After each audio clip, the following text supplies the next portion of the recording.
शुरू करते हैं। आज हम बैचलर ऑफ फार्मेसी के अंदर पहला सब्जेक्ट फार्मास्यूटिक्स एक कोर सब्जेक्ट है बैचलर ऑफ फार्मेसी में, जो कि आपके फर्स्ट सेम सेकंड सेम में भी मतलब कि इसी नाम से मिलेगा नहीं, मगर इसी से अपना रिलेटेड फार्मास्यूटिक्स कोर सब्जेक्ट मतलब ये समझने की कोशिश करो कि फार्मेसी में जो मेनली हमको पढ़ना है वो यही पढ़ना है।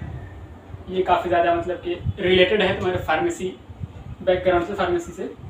तो हम उसको शुरू करने जा रहे हैं। फार्मास्यूटिक्स 1 सब्जेक्ट कोड की अगर हम बात करते हैं तो BP 103T थियोरी, ठीक है।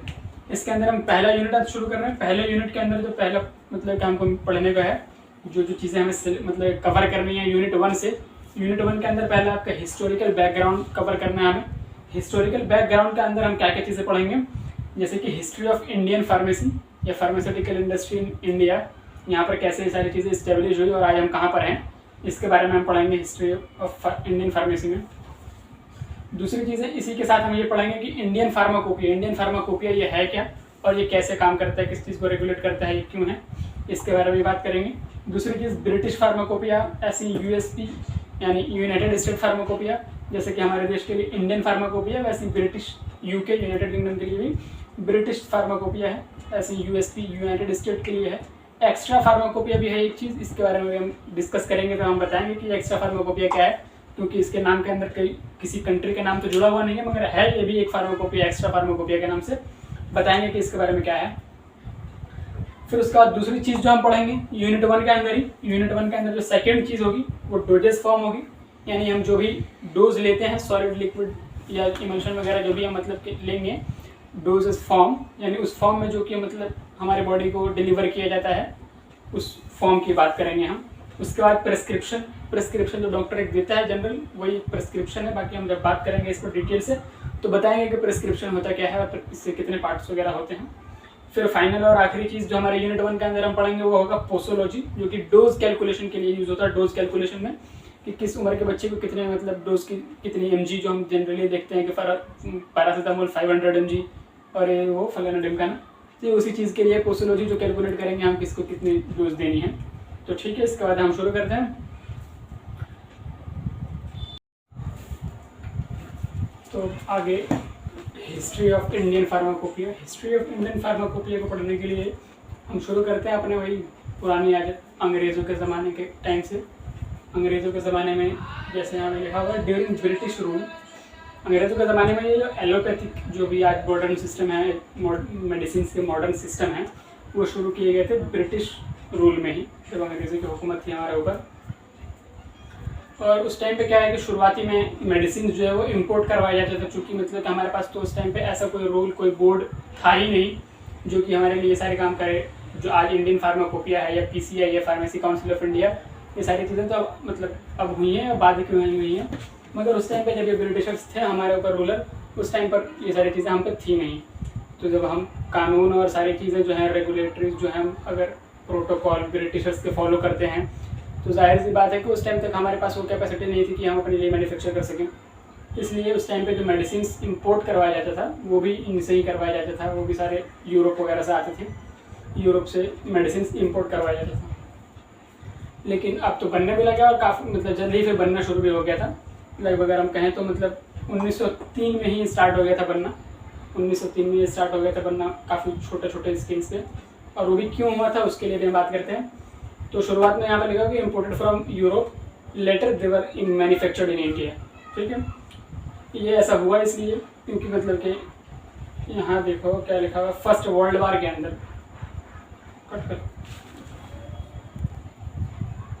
यूरोप से इंपोर्ट कराया जाता था। बाद में शुरुआत में ये हुआ कि मतलब हिंदुस्तानियों ने भी शुरू कर दिया अपना बनाना मैन्युफैक्चरिंग शुरू कर दी, जो कि फर्स्ट टाइम जो स्टार्ट किया गया था वो 1901 के अंदर हुआ था। जिस कंपनी ने इसको शुरू किया था उस कंपनी का नाम Bengal chemical and pharmaceutical work company का नाम था। जो ये इस्टेब्लिश किया गया था वो कलकत्ता के अंदर इस्टेब्लिश किया गया था।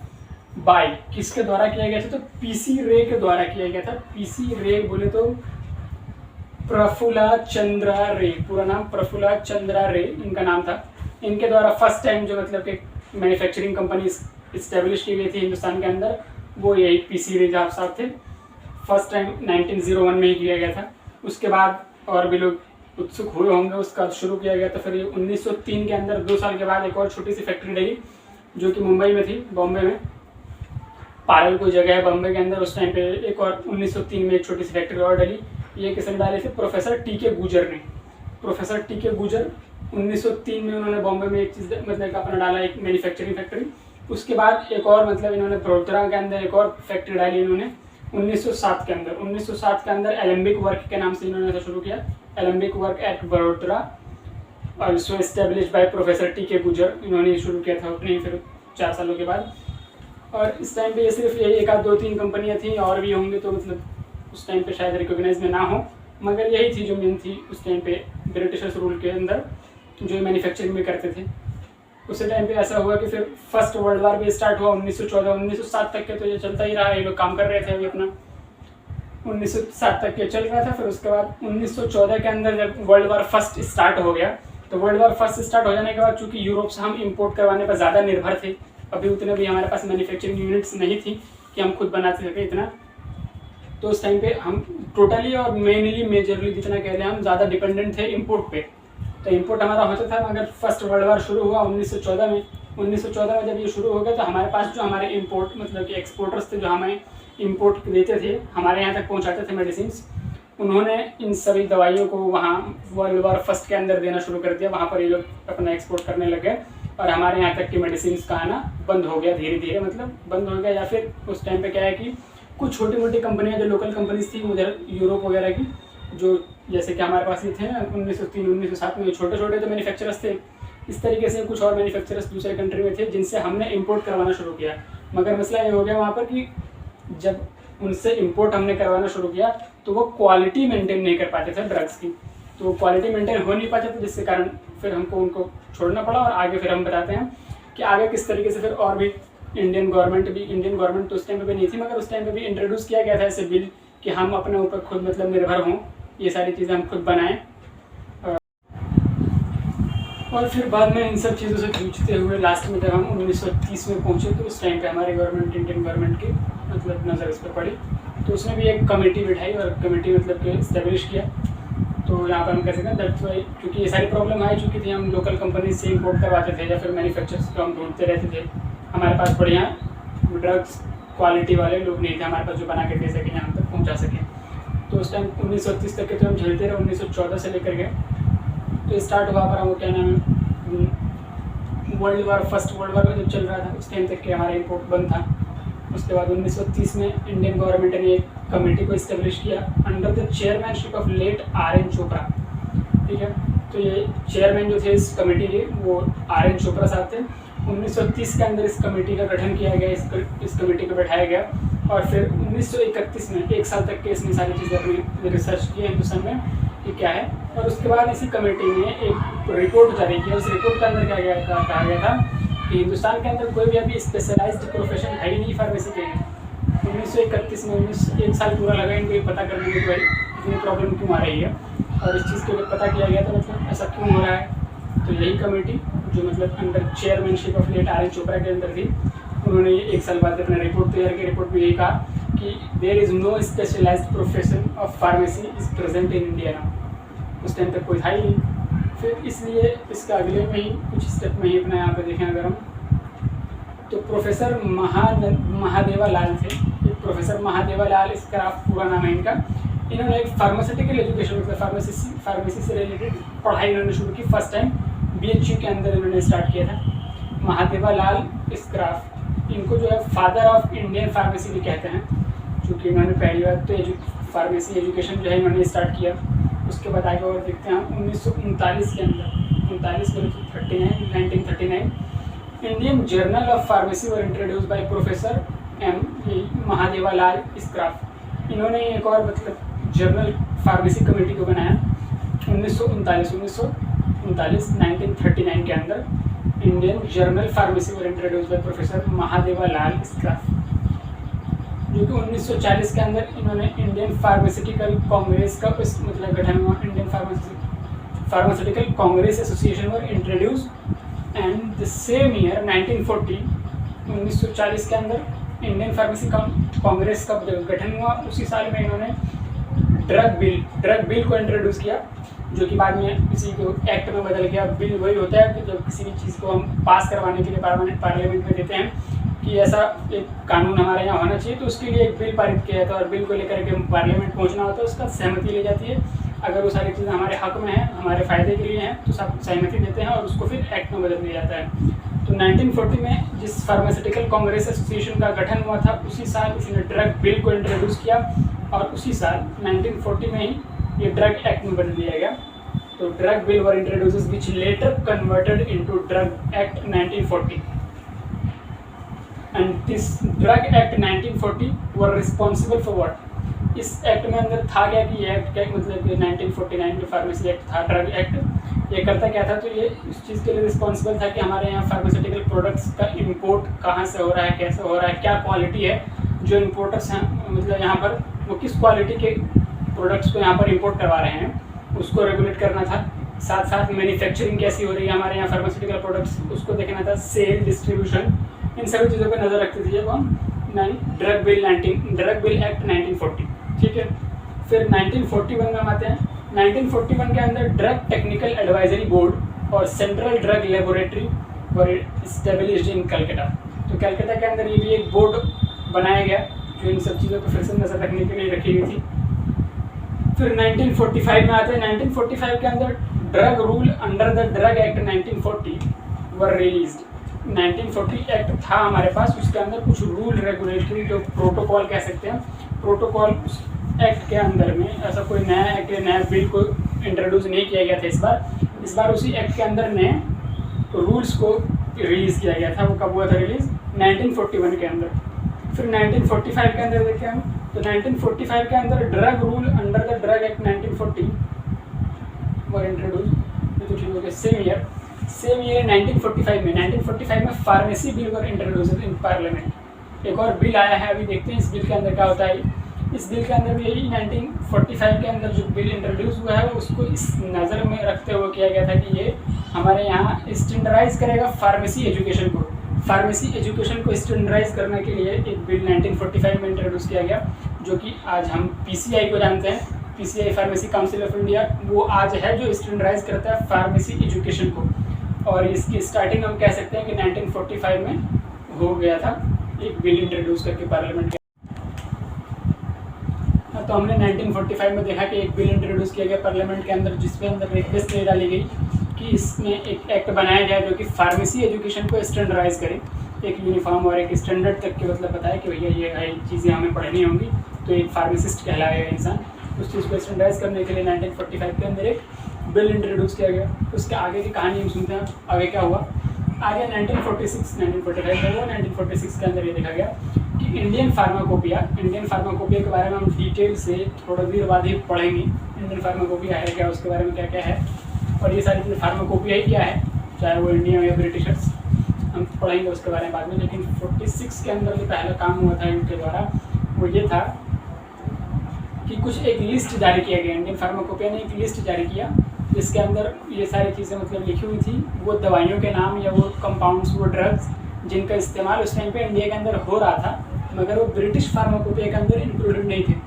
क्योंकि ब्रिटिश फार्माकोपिया ब्रिटिशर्स का था, वो अपने जियोग्राफी, वो अपने एनवायरनमेंट, अपने मतलब के हैबिटेट के हिसाब से वो अपने कंपाउंड्स, उनकी फिजियोलॉजिकल सारी चीज़ों को, फिजियोलॉजी को पढ़ करके दवाइयाँ बनाते थे।